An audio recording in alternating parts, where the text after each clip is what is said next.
what happened to my mother was very interesting. My mother was 16 or 15, and she went to a dance with my aunt, like a high school dance. And somewhere along the dance, my mom noticed that her sister Rosita was missing. So she went outside, started yelling for Rosita, and she found a guy raping Rosita. Whoa. My mom took a glass, broke it, and stabbed the guy. Wow. The guy dies. What? They take my mother and ship her out of Cuba that night. Just a young kid. Like, remember Vito Corleone? He was half retarded. He got the Ellis Island. He's singing songs and shit. That was my mother, right? Wait, so they literally took her, My family. your whole family, Put whatever pennies they had, as poor as they were. and said, you're out. You're sent out. Where? New York City. So they were sent to New York City. Sent to Miami. Okay, this wasn't a we're She coming. had distant cousins in New York City. Wow. She went to New York, stayed with them for a while, snuck into the country. You know, you got to remember, there was no TSA. Right. You know, you could just give them a fucking piece of paper then, and if you could fog the bottom of the glass, they'd let you in. Fog this. Okay, you're in. You know, this is way before anything. Right. You know, there was no drug smuggling going on, so it was wide open border. So she came in, moved to like the city or something, went to work for a fucking numbers guy, and she met a girl.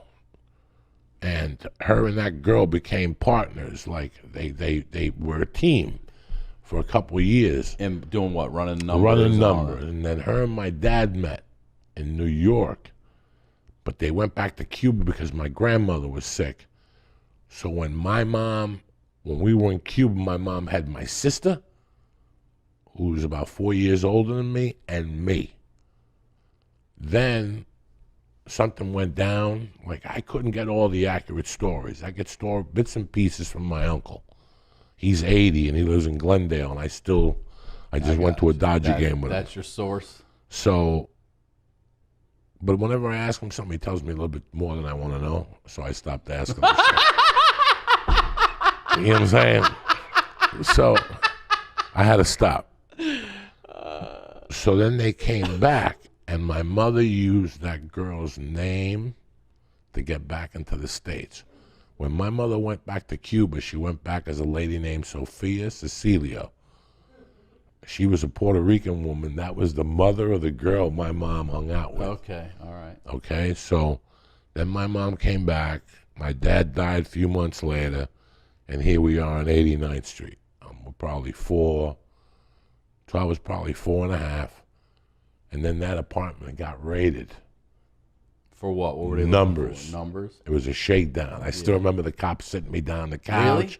And then separating me and my mother. My mother had already trained me, shut your mouth.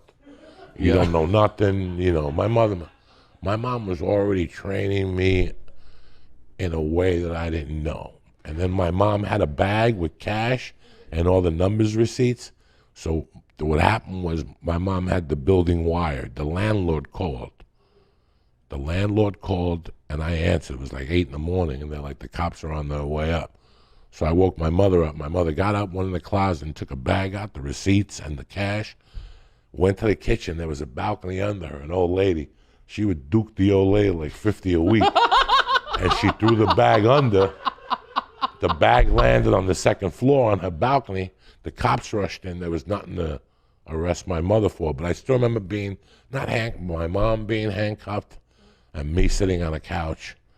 And then the landlord, and then they left. They didn't arrest my mother. They gave her a ticket. And it was basically a shakedown in those days.